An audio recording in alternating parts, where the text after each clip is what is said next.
बच्चों, आज के इस वीडियो में आपका बहुत बहुत स्वागत है। मैंने आपको गद्य पाठों की पुनरावृत्ति कराई, पद्य पाठों की भी पुनरावृत्ति हो चुकी है, पुनः कराऊंगी।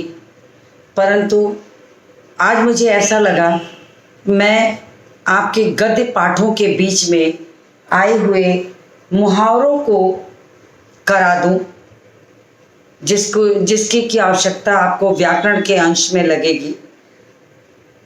पाठों में बड़े भाई साहब पाठ में तो तमाम मुहावरों की भरमार है, तो इसीलिए मैंने निश्चित किया कि मुहावरा ही आज मैं अपना विषय रखती हूँ। ऐसे कहने में तो मुहावरे का जो वास्तव में मतलब होता है उसके भाव से अर्थ निकाला जाता है। तमाम मुहावरों को प्रयोग करके हम अपनी भाषा को व्यंग्यात्मक रूप में, प्रभावी रूप में व्यक्त करते हैं। जहां हम अपनी बात को बहुत अधिक प्रभावी ढंग से किसी के सामने प्रेषित करना चाहते हैं, रखना चाहते हैं, तो हमें वहां पर मुहावरों का प्रयोग जो होता है वो सटीक मुहावरे रख देने से बात बहुत प्रभावी हो जाती है, बहुत व्यंग्य के रूप में, स्पष्ट रूप से बहुत दूसरों पर प्रभाव छोड़ती है। तो भाषा में मुहावरे का जो प्रयोग होता है वो बहुत अधिक सुंदरता को बढ़ाने के लिए होता है। शाब्दिक अर्थ अगर देखा जाए तो एक तरीके से मुहावरा एक अभ्यास है, बार बार इसका प्रयोग किया जाता है। एक उक्ति उदाहरण के रूप में कह सकते हैं, हमेशा वाक्य का अंग बना रहता है और इसके बोलने से इसका जो अर्थ निकलता है उसी के आधार पर हम मुहावरों का प्रयोग करते हैं। तो सबसे पहले तो मैं आपको ये बता दूं कि आपके पाठ्यक्रम में मुहावरों पर प्रश्न आते हैं। कैसे आते हैं पहले वो बता दूं। सबसे पहले तो मुहावरों में एक साधारण रूप से आता है कि दिए गए मुहावरे का अर्थ लिखकर वाक्य प्रयोग करें। ऐसे स्थिति में जो सबसे जरूरी बात मुझे आपसे कहनी है वो ये है कि आप मुहावरे का अर्थ अवश्य बताइए, लेकिन जब भी आप वाक्य का प्रयोग करेंगे तो सीधे उस मुहावरे का ही प्रयोग करेंगे। बहुत बार ये होता है कि बच्चे जो उसका अर्थ निकलता है उसको वाक्य में प्रयोग कर देते हैं, तो ऐसे स्थिति में मुहावरे का वाक्य प्रयोग न होके वो अर्थ का वाक्य प्रयोग हो गया और आपको नंबर नहीं मिलते। तो पहले सबसे पहला तो मुहावरे का वाक्य प्रयोग सीधे सीधे ऐसे ही होता है। दूसरा होता है, आपको और कैसे प्रश्न आ सकता है उसको समझ लीजिए पहले। दूसरा होता है कि आपने आधा मुहावरा प्रश्न पत्र में आएगा और आधा छोड़ दिया जाएगा। जैसे अगर मैं यहाँ पर एक उदाहरण लिख के आपको समझाऊं, जैसे एक मुहावरा है, चिराग तले। अब इतना अगर प्रश्न पत्र में है तो मतलब यह लाइन खींची है। अब आपको यहाँ पर इसका जो अधूरा अंश है वो लिखना होगा, ये आपको ध्यान रखना। तो अब इसमें आप जो यहाँ पर है वही लिखेंगे तभी नंबर मिलेगा। जैसे चिराग तले अंधेरा। अब चिराग तले धरती, चिराग तले उजाला आदि ऐसे तमाम चीजें हो सकती है, कोई भी लिख दे उस पर नंबर नहीं होगा। तो दूसरा प्रयोग ऐसे होता है। तीसरा प्रयोग होता है कि एक वाक्य आपको प्रश्न के रूप में दे दिया जाएगा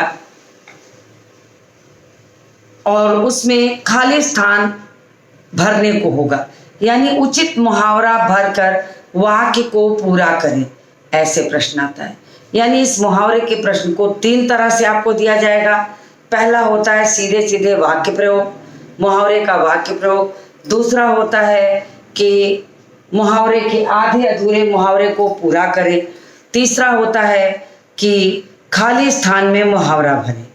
और आपके पाठों में मुहावरों का भरमार है, बहुत भरमार है मुहावरों की। तो मुझे उम्मीद है कि आप पाठ जब पढ़े होंगे तो आपका ध्यान उन चीज़ों पे गया होगा। इसीलिए मैंने आज का विषय जो रखा वो सिर्फ मुहावरों को लिखवाने का रखा, कि आज मैं पाठों पर आधारित जितने मुहावरे मुझे मिले हैं उनको मैंने पाठों के अनुसार से अलग किया है और वो आपको यहाँ पर लिखवाती हूँ। मैं उसके अर्थ लिखवा दूंगी, मगर उसके वाक्य प्रयोग आप स्वयं करिए, क्योंकि आप कक्षा 10 के विद्यार्थी हैं और कक्षा 10 के विद्यार्थियों का वाक्य प्रयोग हमेशा ऐसा होना चाहिए जो कि कम से कम 2 हिस्से में हो, कारण और निवारण। इस तरीके से सीधा सीधा मुहावरे का एक वाक्य में प्रयोग करने पर भाव स्पष्ट नहीं होगा और ऐसी स्थिति में आपको नंबर या तो नहीं मिलेंगे या तो कम मिलेंगे। तो मैं आपको बता दूं, एक आध मैं वाक्य प्रयोग भी कर दूंगी, लेकिन बाकी वाक्य प्रयोग आप स्वयं गृह कार्य की तरह करें ताकि आपको उसका अभ्यास होता रहे। तो मैं अब यहाँ पर पाठ का नाम डाल देती हूँ, बड़े भाई साहब, जिसके कि सिर्फ मुहावरे, अभी मैंने पाठों को आपको पढ़ाया था, अब मैं सिर्फ हर पाठ के मुहावरों को आपको बताती हूँ। तो इसमें मैं बड़े भाई साहब, पहला पाठ है बड़े भाई साहब। अब मैं इसी पाठ में जितने मुहावरे हैं उनको मैं अब यहाँ लिखूंगी और आपको बताऊंगी, शब्द का अर्थ भी बताऊंगी। तो आप उसको अपनी कॉपी पे उतार लीजिएगा ताकि आपको आसानी हो जाए। तो मैं शुरू करती हूँ नंबर डाल डाल के लिखना। तो पहला है प्राण सूखना। जितना पाठ में आया मैं बस उतना ही ले रही हूँ, क्योंकि मुहावरों का कोई अंत नहीं है कि कितने मुहावरे आपको लिखवा दें तो आपके विषय के लिए भरपूर हो जाएंगे। तो इसके लिए सबसे आसान सा तरीका होता है कि आप अपने खाली समय में इन मुहावरों को का अध्ययन करिए, रीडिंग करिए, सुनिए, समझिए। आपको मज़ा भी आएगा, आनंद भी आएगा और प्रयोग भी सीख जाएंगे। तो इस तरह से होता है। तो मैं पहला लिखती हूँ प्राण सूखना, तो इसका अर्थ भी लिखती चलती हूँ डर लगना।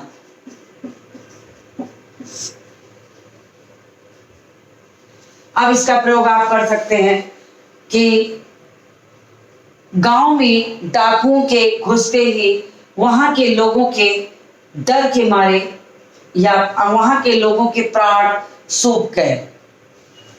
तो इस तरह से भी बना सकते हैं। तो वाक्य प्रयोग तो आप कक्षा 10 के विद्यार्थी हैं, आपके पास भाषा है, आप खुद से कर सकते हैं। तो मैं सिर्फ मुहावरों को लिख रही हूँ। दूसरा है हंसी खेल होना। हंसी खेल होना।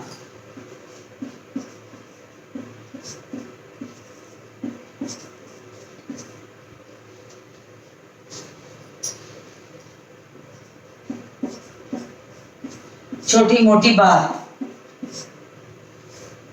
आज मैं सिर्फ बड़े भाई साहब से ले रही हूं, जितना अधिकतर हो सकता है। आंखें फोड़ना,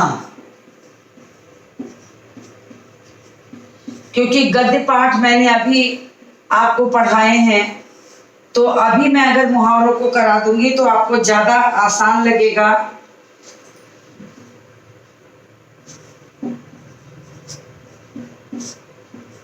बहुत ध्यान से पढ़ना। तो बड़े भाई साहब में यही तो होता है कि बड़े भाई साहब रात दिन किताबों में आंखें फोड़ते थे, फिर भी उनका परीक्षा परिणाम जो था वो लेखक से कम आता था। अगला है गाढ़ी कमाई। गाढ़ी कमाई यानी कि मेहनत की कमाई। क्यों कहा था इसको? जब लेखक लगातार अपना समय खेलने कूदने में बर्बाद करता था तो बड़े भाई ने ये समझाया कि अगर तुमको इसी तरह अपना समय जो है बर्बाद करना है, इसी तरह वक्त को बर्बाद करना है, मेरे समझाने से बातें तुम्हें समझ में नहीं आती, तो मुझे लगता है कि दादा की गाढ़ी कमाई को तुम ऐसे ही उड़ा रहे हो और तुमसे नहीं होता है तो घर वापस चले जाओ। तो ये समझाने के लिए उसने गाढ़ी कमाई शब्द का, मुहावरे का प्रयोग किया। अगला है जिगर के टुकड़े टुकड़े होना। जिगर के टुकड़े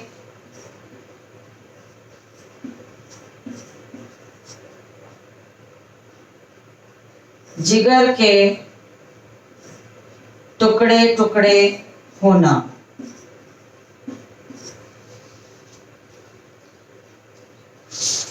अर्थात दिल पर भारी चोट, चोट तो आप ऊपरी घाव को समझ जाएंगे, आघात, आघात, आघात, आघात लगना। फिर इसके बाद हिम्मत टूटना।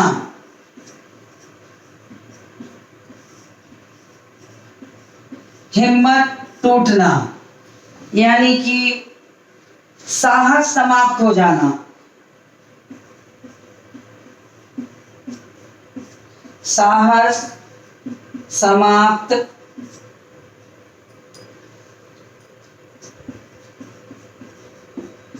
साहस समाप्त हो जाना।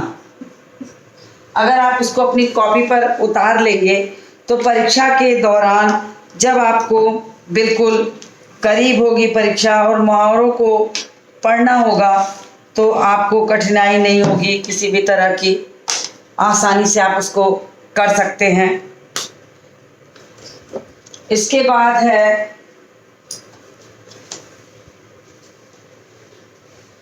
अगला, मैं लिखती हूं जान तोड़ मेहनत करना। जान तोड़ मेहनत करना। अत्यधिक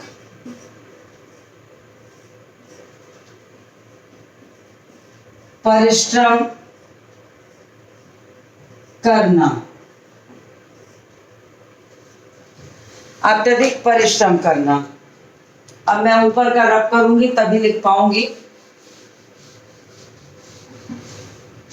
आप मेरे साथ साथ मुहावरों को उतार लीजिए।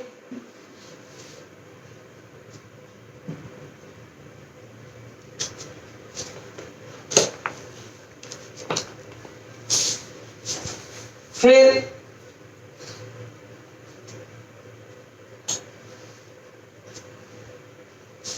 मैं इस पाठ के नाम को भी यहां से रब कर दे रही हूं। आपने इसे लिख लिया होगा क्योंकि थोड़ी जगह की कमी पड़ जाती है। मैं यहां पर सिर्फ छोटा सा लिख देती हूं, पाठ एक गद्य। इसके बाद 8वां है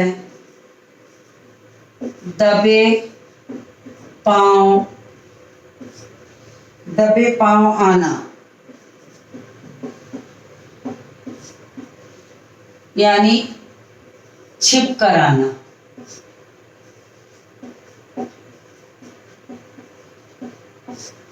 ये सारे पाठों पर ही आधारित हैं। अगर आपको कभी मुहावरा बनाना ना आए तो आप पाठों के उदाहरण से भी मुहावरे को वाक्य प्रयोग करके लिख सकते हैं। उसमें कोई नंबर नहीं काटे जाते। घुड़कियां खाना,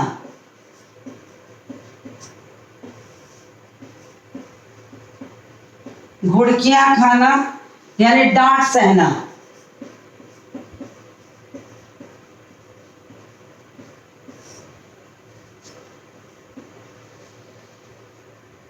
उसके बाद आड़े हाथों लेना।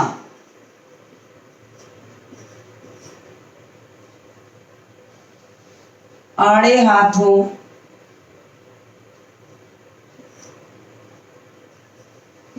आड़े हाथों लेना।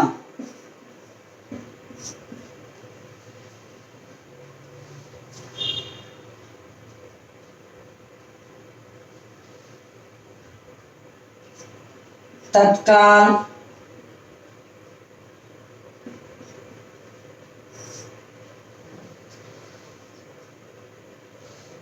तत्काल कठोरता का व्यवहार करना।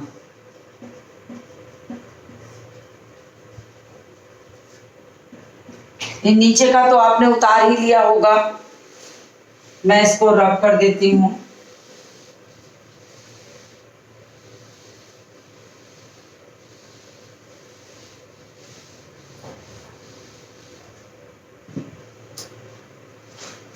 ये आड़े हाथों लेना, ये बहुत मुहावरा पूछा जाता है।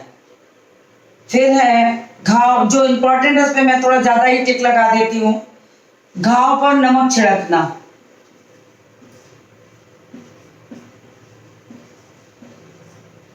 घाव पर नमक छिड़कना, जले पर नमक छिड़कना भी बहुत बार लिखा जाता है। इसको बहुत बार इसको लिखा जाता है कि जले पर नमक छिड़कना, दुखी हो और दुख देना, दुखी को और दुख देना। यानी कोई कष्ट में हो और आप उसको दो चार बातें और सुना दीजिए तो जले पर नमक छिड़कने जैसा कार्य हो जाएगा।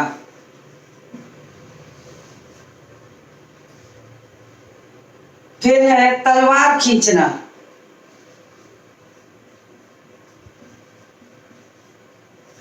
तलवार खींचना, लड़ाई के लिए तैयार रहना। लड़ाई के लिए तैयार रहना।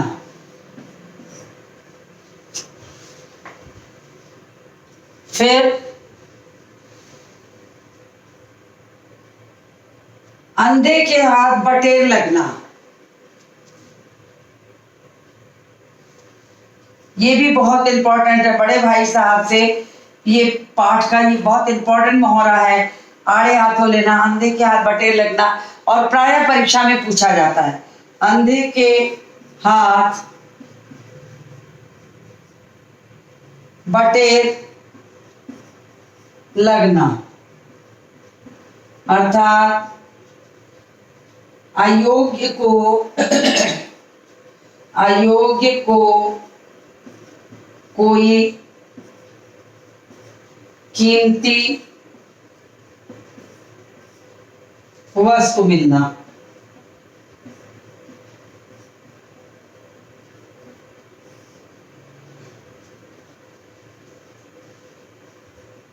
ये बड़े भाई साहब की जो बहुत इंपॉर्टेंट वाले मुहावरे हैं, मैं उन्हीं को लेके विशेष रूप से चल रही हूँ कि जितना ज़्यादा करा सकती हूँ वो आपको लिखवा दूँ, क्योंकि आपका सिलेबस भी पूरा है और आपको मुहावरों के लिए पाठ को बार बार पढ़ना पड़ेगा याद रखने के लिए। तो मैं उन्हें अलग करके आपको यहाँ लिखवा दे रही हूँ।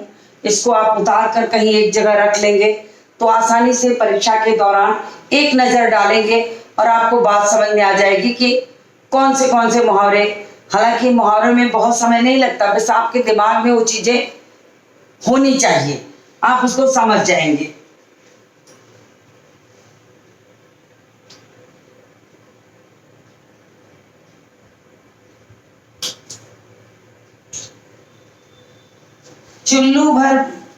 चुल्लू भर पानी देने वाला,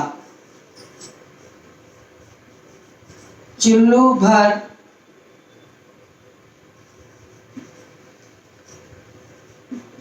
पानी देने, मैं इसको थोड़ा नीचे लिखती हूँ क्योंकि ये आगे लिखे में बराबर हो जाएगा तो आपको समझ में नहीं आएगा, थोड़ा नीचे करके लिख देती हूँ।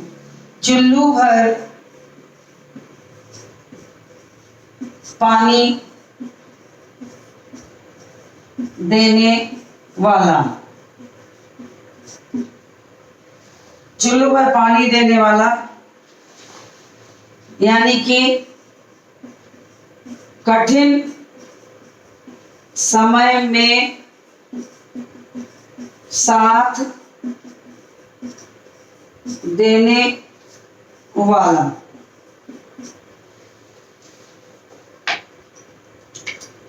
तो मैं थोड़ा सा 2 मिनट आपका वेट कर लेती हूँ, आप इसको उतार लीजिए, फिर मैं आगे इसके अभी बहुत मुहावरे हैं बड़े भाई साहब में, मुहावरों की भरमार है, व्यंग्यात्मक पाठ है और मुहावरों की भरमार है इसमें।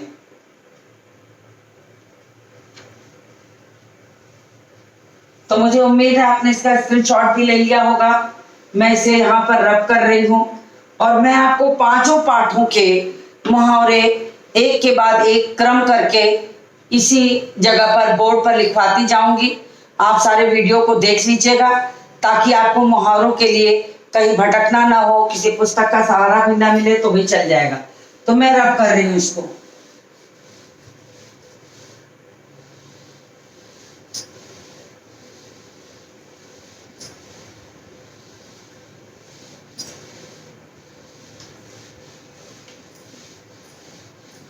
अब मैं आगे बढ़ती हूं। दांतों पसीना आना, ये भी बहुत इंपॉर्टेंट है। ये मुहावरा जो मैं लिख रही हूं ये भी बहुत पूछा जाता है। दांतों पसीना आना,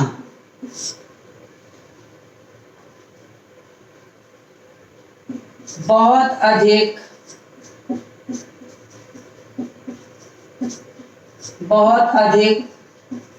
परेशानी उठाना।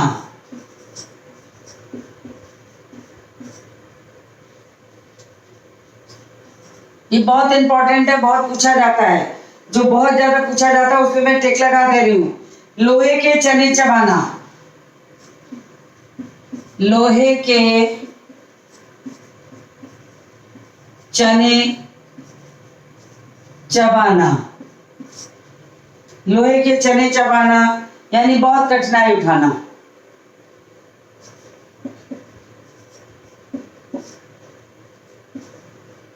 बहुत कठिनाई उठाना।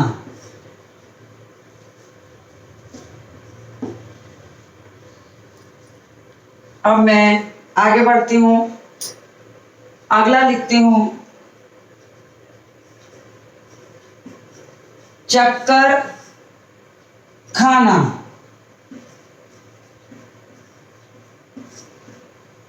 भ्रम में पड़ना, भ्रमित होना या भ्रम में पड़ना, भ्रम में पड़ना।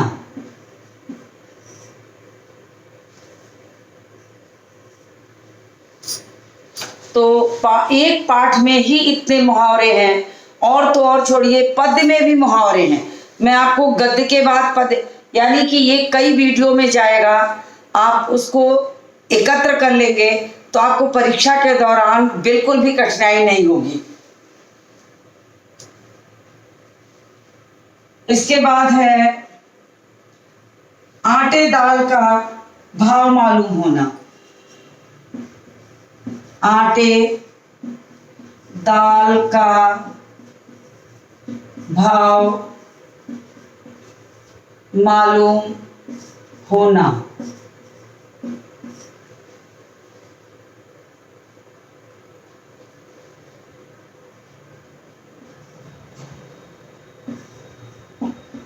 कठिन परिस्थिति में सही ज्ञान।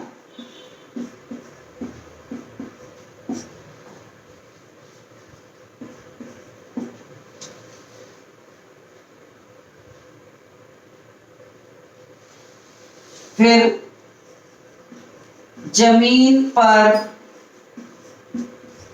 पांव न पड़ना। प्राय आपने सुना होगा जब बच्चों को या कहीं कक्षा में अव्वल आ जाते हैं या उम्मीद से ज़्यादा मिल जाता है, कभी ऐसा लग जाए कि बहुत ज़्यादा खुशी मिल गई, कक्षा में पहली पोजीशन आ गई या और तरह की कोई ऐसी खुशी आई जिसकी आपने उम्मीद नहीं लगाई है, तो लोग कहते हैं अरे भाई उनको तो इतनी खुशियाँ मिल गई कि ज़मीन पे पाँव नहीं पड़ रहे हैं। तो कहने का मतलब अत्यधिक खुशी जब मिल जाती है तो हम ऐसे जगहों पर ऐसे मुहावरों का प्रयोग करते हैं।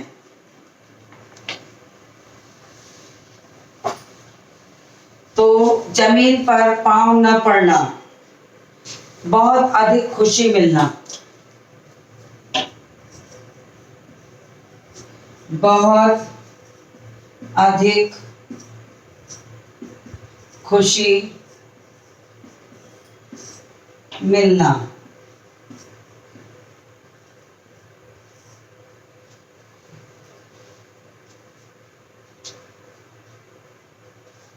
फिर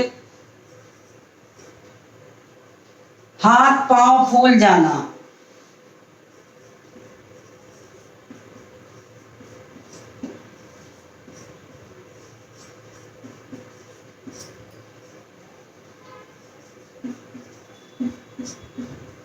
तो हाथ पांव फूल जाना जैसे आपने कहीं पर अचानक कोई ऐसी चीज देखी, सांप देख लिया, डर गए या कोई ऐसी परिस्थिति आ गई कि जिसका निवारण आप नहीं कर पा रहे हैं, तो आपके हाथ पांव फूल जाते हैं। आपको कोई रास्ता जब नहीं सूझता, ऐसी जगहों पर इस मुहावरे का प्रयोग करते हैं कि हाथ पांव फूल जाते हैं। तो घबरा जाने की स्थिति के लिए कहा गया है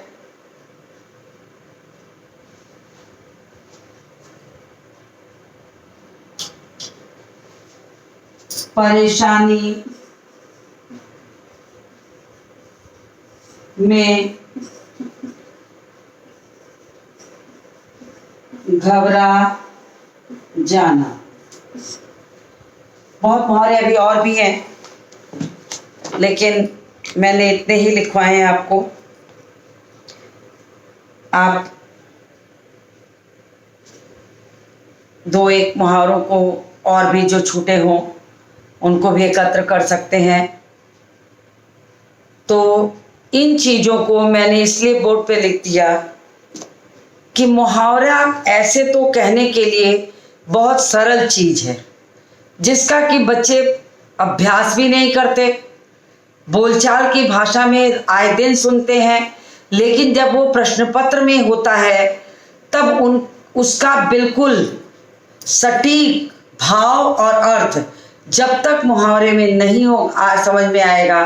आप बोलचाल में समझ जाते हैं, लेकिन जब उसको मान लीजिए आपको प्रश्न में आ गया कि मुहावरे का अर्थ लिखें, वाक्य प्रयोग आया, तब तो आप उसका वाक्य प्रयोग कर लेते हैं, या भाव अगर बिल्कुल वाक्य प्रयोग में सही नहीं हुआ तो वो मुहावरा काट दिया जाता है।